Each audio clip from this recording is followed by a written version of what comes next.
तुलसी देवादेव खजानो नायक चित्त विपासना भगवान की जय।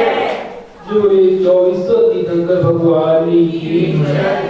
आचार्य श्री गुरु वसंत जी महाराज की जय।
दुनिया में सबसे प्यारा ये आत्मा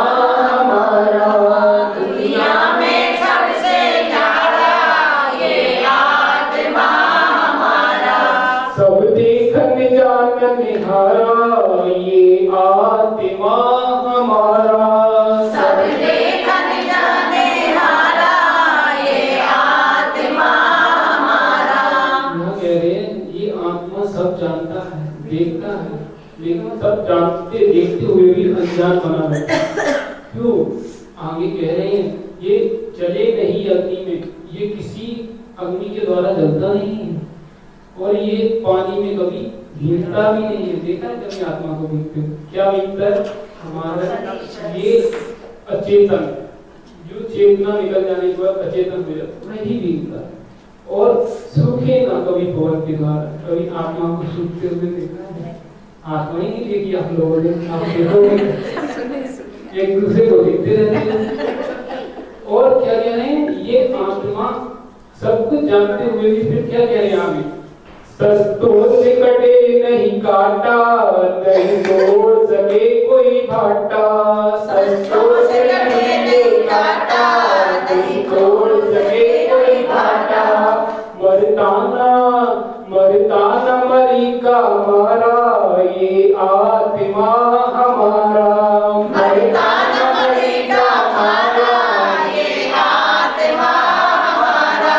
दुनिया में सबसे प्यारा ये आत्मा हमारा। दुनिया में सबसे प्यारा ये आत्मा हमारा। सब देखन जानन हारा ये आत्मा हमारा। सब देखन जानन हारा ये आत्मा हमारा। माँ बाप सुता सुत नारी, झूठे झगड़े संसारी। माँ बाप सुता सुत नारी, झूठे झंझट संसारी। नहीं देता कोई सहारा ये आत्मा हमारा। नहीं देता कोई सहारा ये आत्मा हमारा। दुनिया में सबसे प्यारा ये आत्मा हमारा।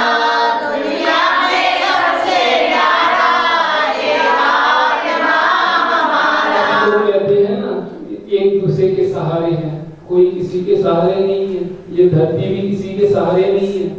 इसीलिए ये तो एक निमित्त है, पुण्य और पाप। जब तक आपका पुण्य है तब तक लोग आपके साथ में हैं, और जब आपका पुण्य खत्म तो कोई भी पानी के लिए नहीं पूछता। ऐसे ऐसे हमने विविध भी देखे हैं, पढ़े हैं लोग वेदनाओं में, कोई नहीं देखने भी नहीं जाता, लोग सड़ जाते हैं। अब बताओ कोई जानवर है, कहीं बिलख रहा है, कहीं पड़ा है, कौन जा रहा है? उसके पास पुण्य है क्या? इसी हम अनादिकाल से पापों को भी और पुण्य को दोनों को हम देखते आ रहे हैं, लेकिन फिर भी हम अनजाने हैं, कुछ नहीं जानते। इसलिए पुण्य हमारा प्रबल है, पुण्य ही हमें हमारा सहारा है। कोई खाने को नहीं देता, हमारा पुण्य ही हमको सब कुछ देता है। यहाँ ये कह रहे कोई नहीं है संसार सारा।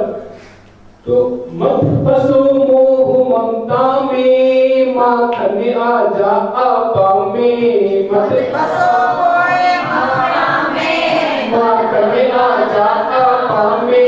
तन धन कहूँ नहीं तुम्हारा ये आत्मा हमारा।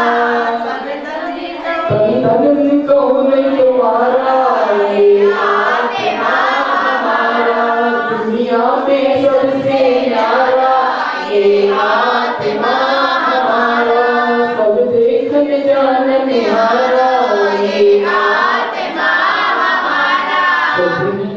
इस आत्मा की अब दूसरी अवस्था की हो, परमात्मा कुछ हमारे महाराज परमात्मा के बारे में बताएंगे।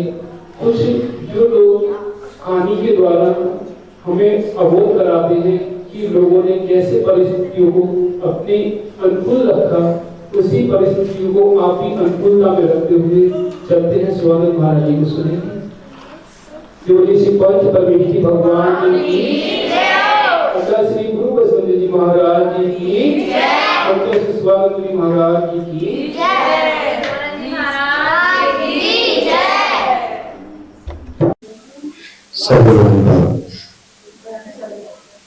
अपने प्रिय तो हाथों को जोड़ेंगे। चलते हैं पुनः उसी यात्रा की ओर जहां कल हमने तुम्हें छोड़ी थी।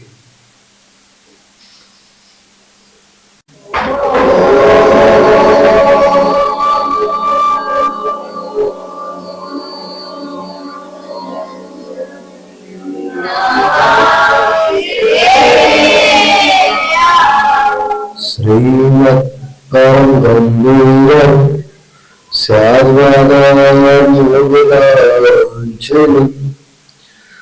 जीवते लोकनाथस्य सासनं जलसाशिनं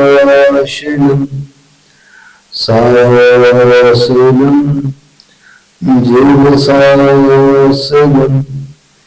विश्वकल्याणकारिकम्।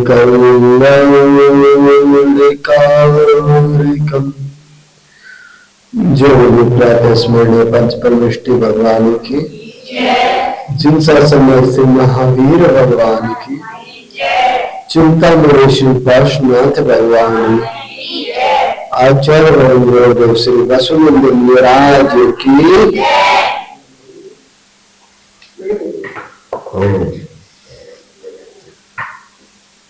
जिनेंद्र के पवित्र प्यारी प्यारी भव्य आत्मा, हम और आप देख रहे थे कैसे भव्य आत्मा जो अनादिकाल से संसार में परिभ्रमण कर रही थी और एक महानिमित्त को पा लिया, प्रबल निमित्त को तो पा लिया, लेकिन एक भयानक उपसर्ग के बीच में फंसी हुई थी। आप लोगों ने विचार किया नहीं किया मालूम नहीं, लेकिन समय के पृष्ठ जहां तक हमारे पास कल आए थे, हमने उनका वाचन किया। पुनः आगे देखते हैं क्या हुआ था उस सुबक वाले के साथ में। क्या उसकी जीवन लीला भी समाप्त हो गई थी या पुनः भी उसका आयु कर्म शेष था?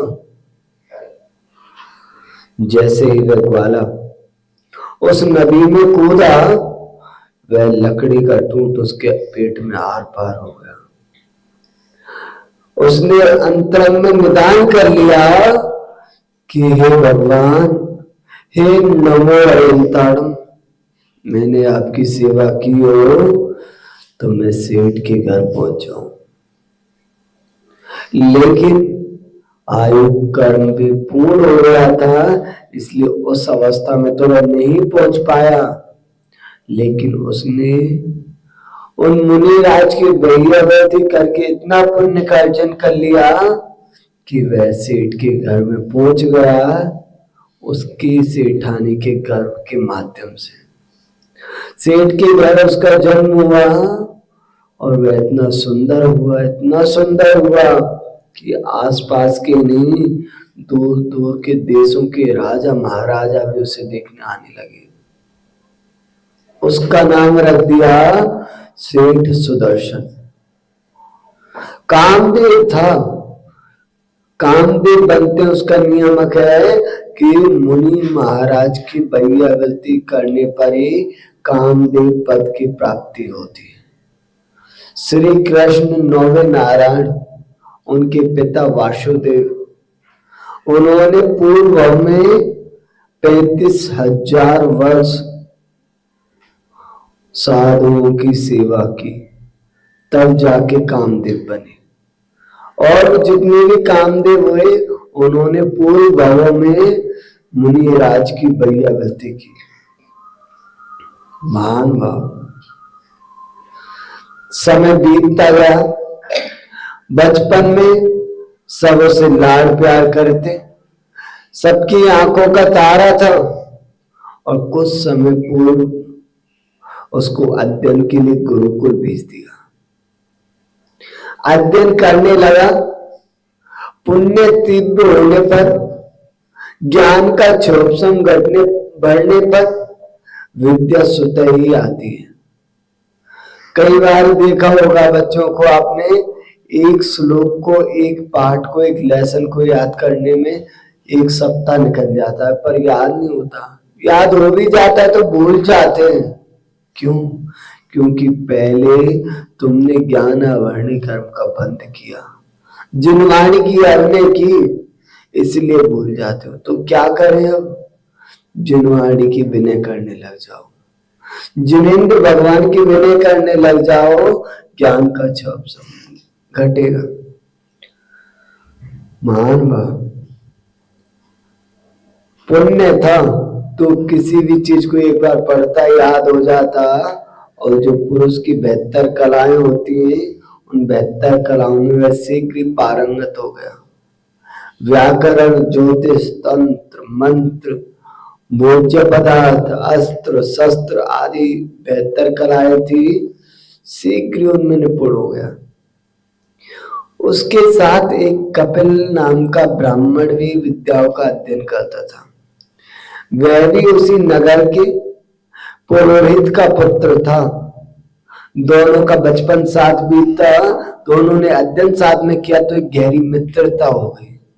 अब प्रतिदिन दोनों मिलते, एक दूसरे का हालचाल पूछते और अपने घर को चले जाते।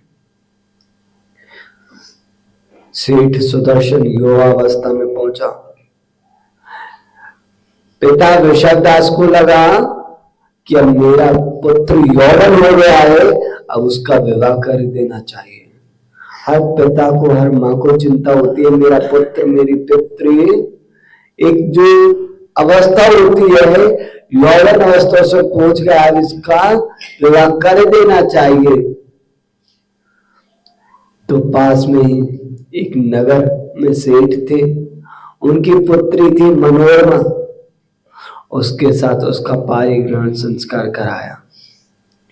वह मनोरमा धर्म पत्नी, धर्म के मार्ग पर स्वयं चलती और अपने पति को चलाने वाली, अपने पति की आज्ञा का कभी उल्लंघन न करने वाली, सहचारिणी थी। दुख में अपने पति के आगे चलती, सुख में अपने पति के पीछे चलती। ये होता है पत्नी का कर्तव्य। पत्नी होती है वो उसे कहते हैं धर्म पत्नी। क्यों? क्योंकि वह अपने पति को भी धर्म पे लगाए लगती है। महान भाव। कुछ समय पूर्व एक बार वह सेठ सुदर्शन नगर भ्रमण के लिए जा रहा था, तो अचानक से उस कपिल ब्राह्मण की जो पत्नी थी कपिला, उसकी दृष्टि उस ब्राह्मण पे पड़ गई। उसने देखा ये आज नगर में क्या देव आए हैं? क्या ये नागकुमार है? कौन है ये? कहीं साक्षात सौदम इंद्रिय तो नहीं आ गया? कहीं ये जो कामदेव कथाओं में सुना था ये वही कामदेव तो नहीं? पता नहीं कौन है, कहां से आया है, लेकिन जो भी है इसको अगर मैंने नहीं पाया तो मेरे जीवन को धिक्कार है। विचार करने लगी। कुभावनाओं का जन्म हो चुका था उसके अंतरंग में, पनप चुकी थी कुभावनाएं, और उसकी जो एक मित्र थी उसके माध्यम से पता चला ये तो सेठ सुदर्शन है और इसी नगर का रहने वाला है। अब तो मन ही मन में वह प्रसन्न होने लगी और सोचने लगी अब तो मेरी इच्छाएं पूर्ण हो जाएगी। उसने अपनी दासी को भेजा और कहा जाओ और बोलना कि तुम्हारा जो मित्र है कपिल बहुत दिन से बीमार है, अंतिम सांसें ले रहा है। उस समय कपिल अपने कार्यवशात अन्य देश गया हुआ था। वह दासी गई और बोली, हे सेठ पुत्र, आपको कुछ मालूम है? आपने कभी कोई जानकारी ली आपके मित्र का क्या हो रहा है? कहां है वो? बोले नहीं, क्या हुआ? बोले सेठ पुत्र, उसके प्राण कंठ में टके हुए हैं। वह आपको याद कर रहा है और बार बार आपका नाम ले रहा है, मित्र सेठ सुदर्शन आ जाओ। बोले क्या हुआ मेरे मित्र को? बोले उसको एक भयंकर रोग हो गया है, उसके प्राण शीघ्र ही उसके शरीर से कूच करने वाले हैं, और प्राण उसके शरीर से कूच करे उससे पहले आप यहाँ से चलकर उससे मिल ले। बोले ठीक है, शीघ्रता से चलिए। और जैसे ही वह सेठ सुदर्शन उस कपिला ब्राह्मण के घर में गया, वह दासी द्वार को बंद करके कहीं चली गई। कपिला ने कहा आइए आइए, मैं आपका ही इंतजार कर रही थी, बहुत समय लगा दिया आपने।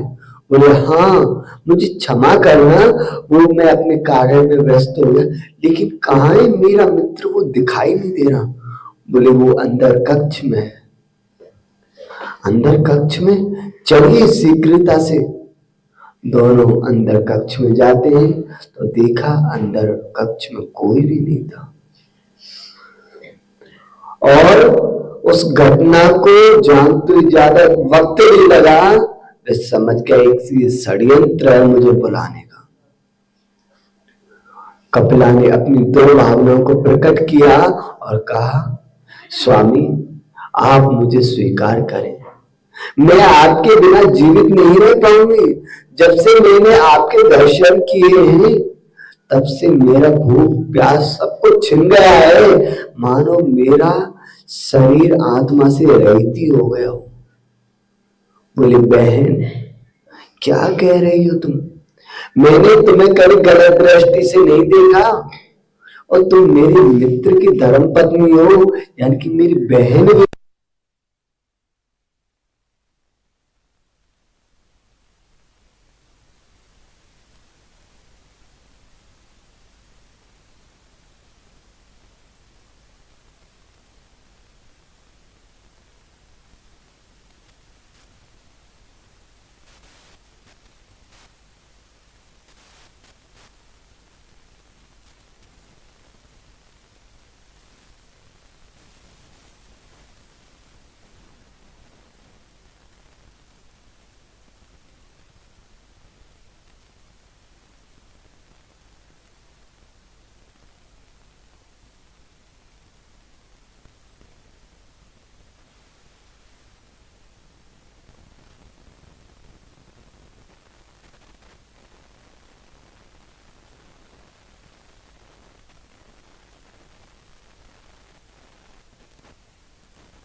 सम्यक् प्रणम्य युगं युगादां बालं वनं भवजले पतितां जनानाम् ॐ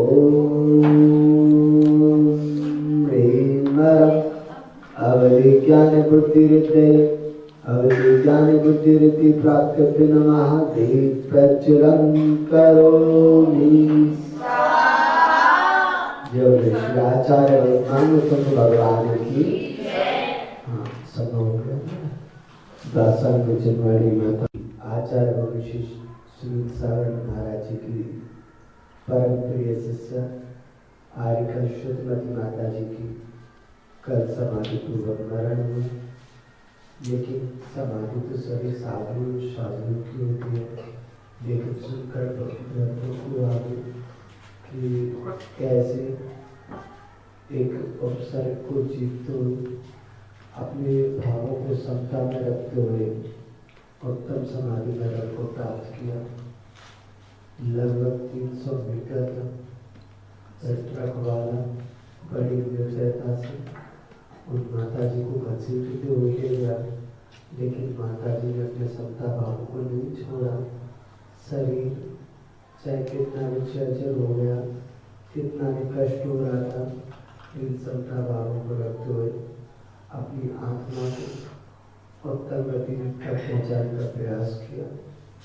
बस भगवान से यही प्रार्थना करेंगे, हे भगवान, हे जिनेंद्र, माता जी की आत्मा जहाँ कहीं भी है वे अपने चरम और प्राण लक्ष्य को शीघ्र ही प्राप्त करें। और भावना पाएंगे कि 2.5 दिन में जितने भी साधु साध्वी वे अपनी साधना को निरंतर बढ़ाते हुए समता में रखते हुए उत्तम समाधि प्राप्त करें और किसी के ऊपर ऐसा कोई उपसर्ग न आए। ये भावना बातें और सुनने में आया था कल आचार्य बाबू सुमित महाराज जी ने इस दुखद घटना को जानते हुए अन्य जल का भी त्याग किया कि जब तक जिस व्यक्ति ने माता जी का जो अवसर किया है पकड़ में नहीं आता तब तक के लिए हमारा अन्य जल का त्याग है। महाराज की विशाल तपस्या और उनको एक नाम से जाना जाता है अनूठा तपस्या। हमने बहुत पहले सुना था इस बारे में और तब से हमारा अंतर से शीश मनता है उनके लिए अनूठा तपस्या के नाम से। उनकी तपस्या बहुत गहरी तपस्या है। उनकी तपस्या के फल से वह अपराधी से भी पकड़ में आ गया, लेकिन कहीं ना कहीं ऐसा लग रहा है कि ये कोई एक्सीडेंट नहीं, एक षड्यंत्र रहा। आए दिन हमारे दिन साधु श्वेतांबर भाइयों की भी कई सुनने में आती है। 2-4-5 दिन में किसी न किसी श्वेतांबर भाई की साध्वी या फिर अपने दिगंबर रामराय के साधुओं का एक्सीडेंट होना, ये कोई अचानक नहीं हो सकता। हमें लग रहा है हमारे जल धर्म को खत्म करने के लिए षड्यंत्र बनाया गया है। अभी एक भैया बता रहे थे आज 2 दिन पूर्व मुनिश्री वीर सागर महाराज जी बिहार कर रहे थे, तो पीछे से कोई आया और टक्कर मारने का प्रयास किया, लेकिन उनका जो साथ में संगपति थे वो उनका निधन हो गया। महाराज जी सुरक्षित थे। ऐसे कुछ दिन पूर्व हमारे महाराज जी पे भी ऐसे आक्रमण हुआ, तो आए भी हो रहे हैं। इस चीज़ को ध्यान में रखते समाज भी अपने साधुओं का ध्यान रखें, समाज साधुओं के साथ चले, प्यार कराए। जब साधुओं को लोग अकेला देखते हैं तो उनका बल और ज़्यादा बढ़ जाता है, उनकी हिम्मत ज़्यादा बढ़ जाती है। अगर ऐसा ही चलता रहा तो हमारे साथ में ज़्यादा समय तक टिक नहीं पाएंगे और पुण्य हमें वही समय देखना पड़ेगा, बिना साधुओं के रहना पड़ेगा और जिन शासन फिर ज़्यादा समय तक चल नहीं पाएगा। तो हम सभी का कर्तव्य है अपने साधुओं की रक्षा करें और भगवान से प्रार्थना करते हैं कि जितने भी साधु सभी की रक्षा हो, सभी अपने संयम का पालन कर सकें। जो मेरे परम पूज्य आचार्य और गुरुदेव शुभ जिम्मेदार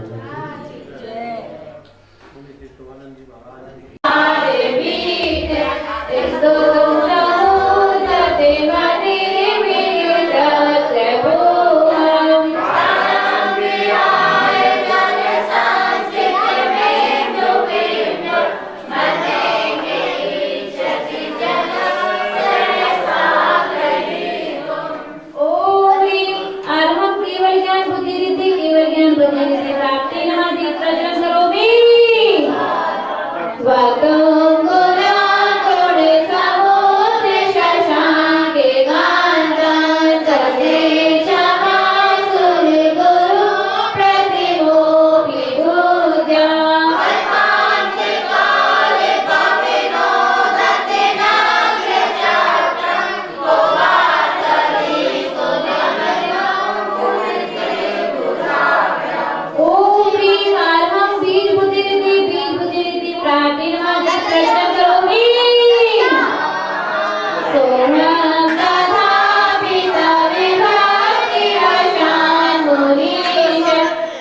प्रवर्त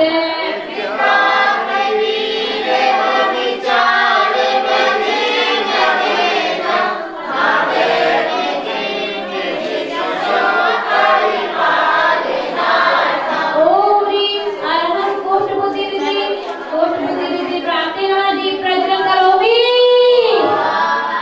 अल्पश्रुतां श्रुतिवतां परिहासेनामे त्वद्भक्त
क्रियारिति प्राप्तिर्वादी प्रज्वलं करोमि ज्ञानं ज्ञानान् वै विभाति तेता वेगासं एवं तदा हरिहरादिषु नायकेषु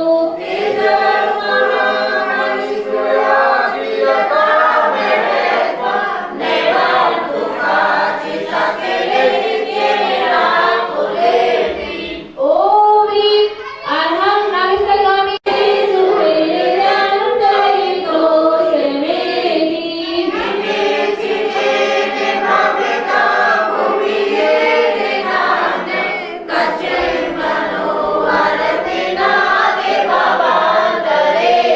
ॐ ह्रीं अर्हं जलचारं क्रियते जलचारं क्रियते प्राप्तिर्वादी प्रज्वलं करोमि सुतं तदुपमं जननी प्रसूता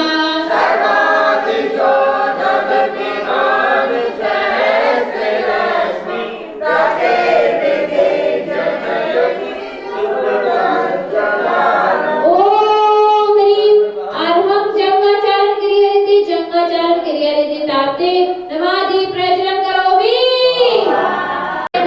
पुमांसे मादित्य वर्णे ममेलं तमसा पुरसा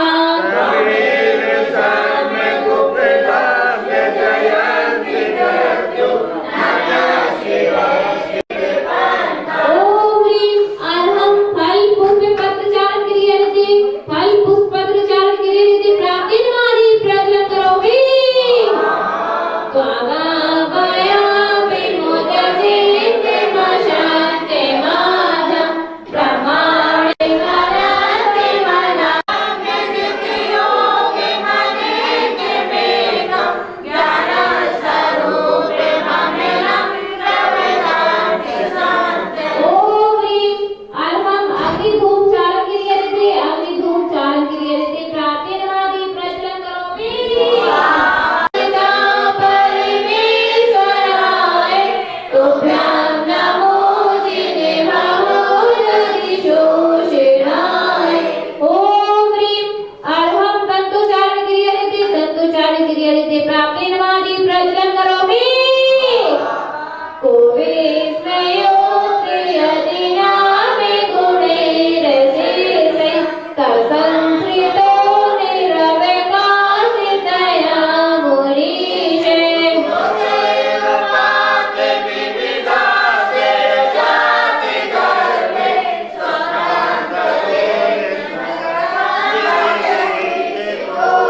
ॐ ह्रीं अर्हं ज्योतिष्चारं क्रियते प्राप्तिर्वादी प्रज्वलं करोमि उच्चैरसोकेतरुसंस्थिते मुन्मयूखे महातिरूपे ममेयं पवितो नितान्तम् गच्छति किरणिमास्ते तमोवितानां विभ्रमेति विपयोधरि पार्श्ववर्ति ॐ ह्रीं अर्हं मरुच्चारं क्रियते प्राप्तिर्वादी प्रज्वलं करोमि सिंहासने मणिमयूखे शिखाभिचित्रे बिभ्राजते तवे बभूकनिका वदाताम्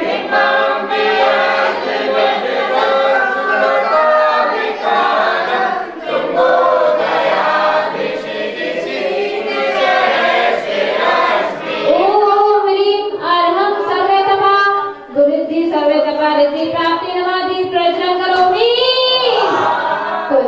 कुलावतारे चले चामरे चारु सोहा बिभ्राजते तवे बभू कलिधोते गातम् उदक्षशान्ते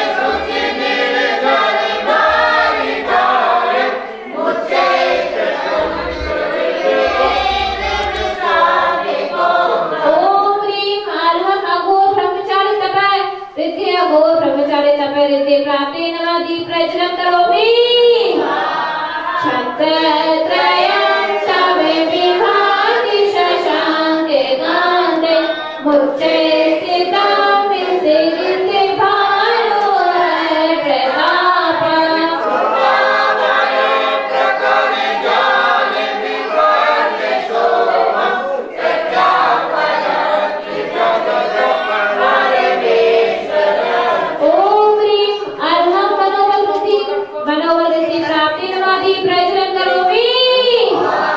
गंभीर तार रवि मूर्ति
मादि प्रजनन करोमि